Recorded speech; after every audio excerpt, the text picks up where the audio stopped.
Sometimes I just go off the cuff and I realize I say dumb things sometimes. So, hey, this is a Road to 50 episode, a legitimate Road to 50 episode. There's no intro. This is raw. There's no script here. This may be for my kids. This may be for me. Maybe it's for you. Maybe you want to check it out. It's about friendship and lifelong friendship and how friendship evolves from being a child to being an adult and the heartbreaks that come along with that. I read something recently that said, the last time you went outside to go play with your friends, you didn't know it was the last time. And that hit me like a ton of bricks. It was so profound to me because I do remember kind of that time in my life where I'll give you their first names, Larry and Scott. They were the first friends that I really remember in my head have memories of doing things, being real friends. Like I had friends when I grew up for a few years in Mendon. For those of you who don't know, my dad was a Baptist minister. And so we lived in parsonages, or for example, we lived in Yellow Jellystone Campground for a few years, which I have very few memories of, very few stories of that my mother left me with. And that's why I love this. Carrying on stories and stuff that I may forget to tell my kids, that at least if they're like, hey, you know, what did my dad think about friendship? They can come to this video and find out. My friend Larry celebrated a birthday yesterday. I think he's a year or 2 years younger than me. And I just got to thinking about him and the times that I had with him, and I couldn't think about him without thinking about our friend Scotty. The three of us grew up from, I moved to Taunton when I was 7 when my dad died. So that was 1982. And I was a broken little child with no daddy-o. So I hated school. I was so uncomfortable, so nervous to be around other kids, to be around. I didn't know how I was supposed to act or how I was supposed to be. Like, it was tough for me to form bonds. It's always been, because unless I feel safe with a person, I guess I'm always nervous that, that friendship, that relationship is just going to get swept right out from underneath me. So it was even harder as a kid not having a dad. So when I met, I don't even know. I can't tell you how. I think I met Scott's sister first because we were in the same grade together. And we would walk home together from Kohannet School, which was just, you could stone's throw from both of our houses. I lived on Winthrop Street and it was Kohannet Street. I'm giving away a lot of information here, but I don't live there anymore, so I guess it doesn't matter. Somehow I met her brother and we started hanging out, doing kid stuff, just, throwing the ball around or all kinds of stuff. Forts. We used to make forts. Let me get into Larry. Let's bring Larry into the story, and then we'll move forward. There is a message here, and we're gonna get there. So Scott and Larry must have been friends. I don't know how it worked out. It's a neighborhood with Scott had a sister and a brother. Larry had a sister, and I was an only child. So for whatever reason, we formed a bond, and in the back of Scotty's yard was this place we called the Nail Factory. I don't know if they actually made nails there, but they used to stack their pallets outside and would steal them and build these forts, like the stuff that when you're a kid, those are the forts that in your head actually came to fruition. We were able to build 2-3-story forts with these pallets, stuffing them so that they're nice and insulated. For some reason, we had all these mats, these like outdoor mats that we put on the inside, and you could actually get on the roof of the nail factory. And I'll never forget those times because right around that area is the railroad tracks that just runs down, through Taunton. And I remember we would walk the tracks in the summer, or we would take our bikes and go for rides. But I know we would spend hours and hours on the tracks, around the tracks, and we would discover all kinds of cool things. Like there was this little swamp where once there was a button factory. So mother of pearl was manufactured there, and all the stamped templates of like where all the buttons had been taken out, plus buttons or buttons that were missing holes, were everywhere, scattered all over. It was like a magical wonderland when I was a kid finding this place. I think actually my grandmother, who was an amazing woman, Great Grandma Green, we'll have another video about her in the future at some point. But we would go hang out there. Sometimes we'd bring our toys and go play there, but we were more of like an interactive type group, like where we wanted to like pretend play, and we wanted to interact with the world around us and build forts and go through the woods. We found this foundation of a building once that was still intact. Most of it like was covered with dirt, but there were sections of it where you could actually, just lay a board over it, and all of a sudden you had a dry place to just hang out. That was a lot of fun.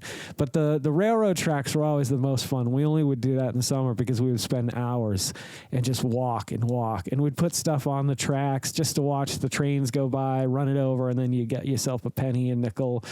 What's the other ones? Not horseshoe.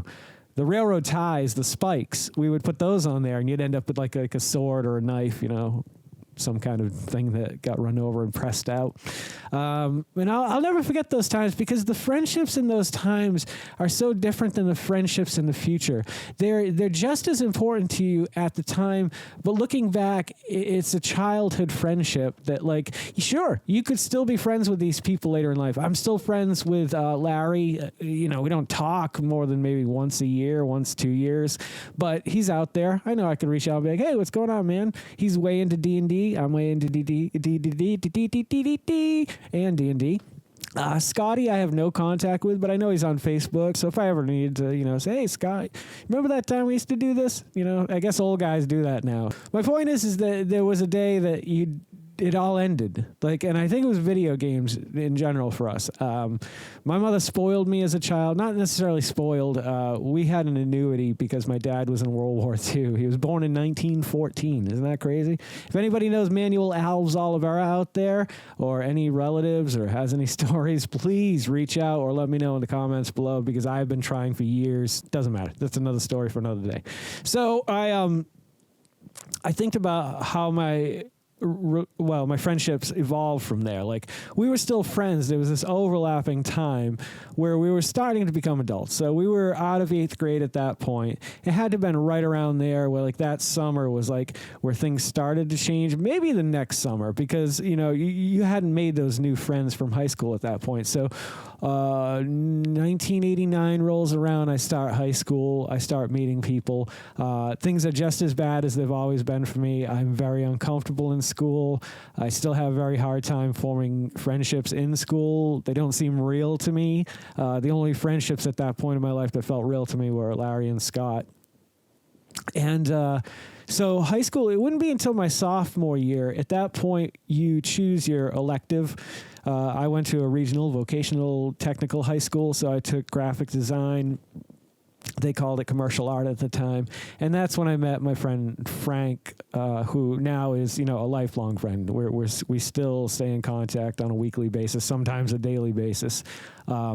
And that was like a turning point in friendship to me. Things started to change. Now, I didn't know at that point that Frank was going to be a lifelong friend to me. I didn't know that, people he knew and the people that I knew were all of a sudden going to intermingle. And that is the beauty of finding a new friend and bringing your circles together, because you're excited for them to meet this new person who's amazing. And they're excited to show you their friends who they feel are just as amazing as your friends. And when they get along and it all becomes a larger circle, it's the beauty of life. I can't think of anything more beautiful. Well, I'm sure I could if I tried hard enough. But my point being is it's up there that when, for example, my best friend in the whole world, the person that knows me better than I know myself, Corey, some friendships were just meant to be, I think. I don't believe in fate. I don't believe in destiny. I don't necessarily believe in a personal God in a way, but I do believe that some things were just meant to be. Meeting Corey on the day I met Corey, which hopefully soon you'll be seeing the Corey stories. We're in talks. It's just a matter of scheduling and finding time to get him on here. He changed me as a person, and I think I changed him too, in every way better, because that little me that was so afraid, all that just went out the window. I'd made good friendships. The Melansons, I became really good friends with them when I was a sophomore, junior, but it was really when I met Corey, I think it was my junior year, that things changed for me. And you can just see the evolutions of friendships. They all mean just as much, if not more, to each other. You know what I'm trying to say there. But they mean everything in the moment that you're living them. And then I think as you get older, that slowly evolves into those moments don't exist as much anymore, especially if you live far away, or even if you're adult with children, it is very difficult, or even without children, you have a lot of things going on in life. Bills are piling up. Don't get me going on that.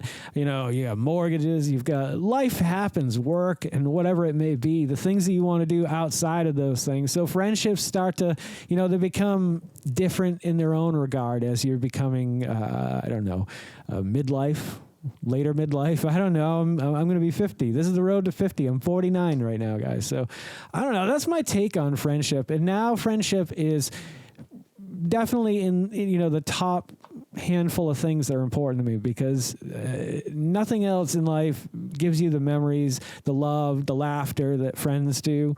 Obviously a marriage does as well. But, some friends just change you for the better. Some of them save you, and I think some of them were meant to be there forever, and some were only meant to say, hey, I'm here for you for a little while, and it's okay that we go different ways. But I've always had a hard time with that, ever starting as a kid. You know, I've lost so many people through the years.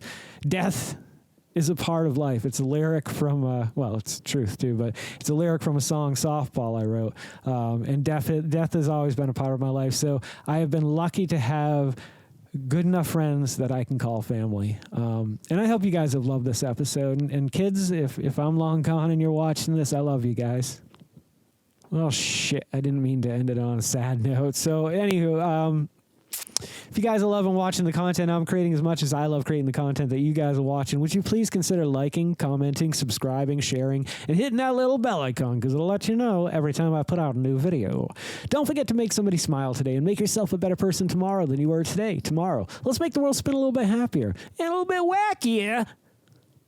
Together, let's sing and dance in the sun and in the rain is one, my brothers and sisters. Live life to the fullest and love every moment of it, because you just never know when that last moment's going to come for you. However, never live in fear of that moment. Always live in love and never let your inner child die.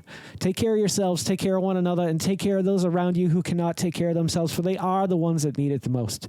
And if no one has told you today that they love you, the Vodkast loves you very much, just the way you are. All right, guys, do no harm. I'm Geycen Oliver. This is the Vodkast, and I'll catch you guys a little bit further on down the road to 50. Take care, my friends, and happy adventuring. Don't go to sleep with a catch it in your pocket.